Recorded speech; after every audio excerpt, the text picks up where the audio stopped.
এক ইনিংসে 7 উইকেট, তাও অস্ট্রেলিয়ার বিপক্ষে, তাও আবার অস্ট্রেলিয়ার মাটিতে। স্বপ্নের মতো এই বোলিং ফিগার নিয়েও অবশ্য উচ্ছ্বাস নেই শরীফুল ইসলামের। দল যে হেরে গেছে ম্যাকাই টেস্ট। এদিকে ম্যাকাই টেস্ট শেষে মিচেল স্টার্কের সাথে বেশ কিছুক্ষণ কথা বলতে দেখা যায় তাকে। কী নিয়ে কথা হলো জানালেন খোদ শরীফুলই। ম্যাকাই টেস্টে শরীফুল ও স্টার্ক পাল্লা দিয়ে ভালো করেছেন।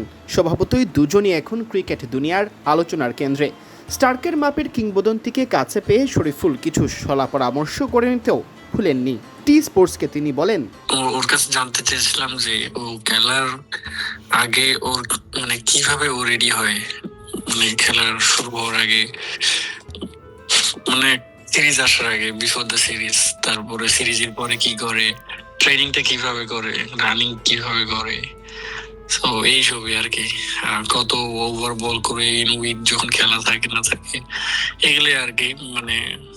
ওর কাছে যেহেতু লেফট আর্ম, আমি লেফট আর্ম, বাট ও খুব ভালো অ্যান্সার করছে এবং কি প্রতিটাই সবকিছু বলছে সিমিলার, আমরা যেরকম করি সিমিলারই, হয়তো দেখছি বাট সিমিলার। আমাদের হাইস্টে যে রানিংটা করায় ও সেম রানিংটাই করে, তো এটা খুব ভালো।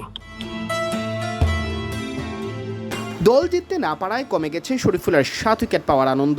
তবে অস্ট্রেলিয়ার মাটিতে 7 উইকেট শিকার করার মর্ম কি তা অনুধাবন করছেন ভালোভাবেই।